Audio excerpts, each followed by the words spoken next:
হাতে হাতে হাত ধৰি জামাগুলো খুয়াই জনাব জনাব জনাব জনাব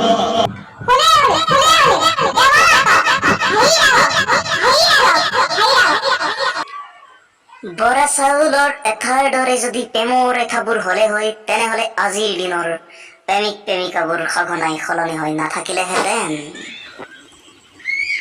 আজিকালি ল'ৰাবোৰে নিজৰ খেতি পথাৰখনকে চিনি নাপায়, কিন্তু কোনখন মদৰ দোকান ক'ত আছে তাক হলে ভালদৰে চিনি পায়।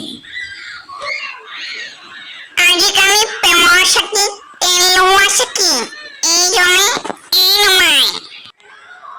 নিৰ্বাচনৰ আগতে ৰাজনৈতিক প্ৰাৰ্থীয়ে শিৱলিংগত গাখীৰ ঢালে, কিন্তু নিৰ্বাচনৰ পাছত প্ৰাৰ্থীৰ মূৰত শিৱলিংগত গাখীৰ ঢলাৰ দৰে পানী ঢালিব লাগে। কিতাপ পঢ়িলে হেনো ডাঙৰ মানুহ আৰু মই জীৱনত কিতাপকে নপঢ়ো, কাৰণ মই জীৱনত বুঢ়া হ'ব নিবিচাৰো। আজিলৈ সামৰিলোঁ।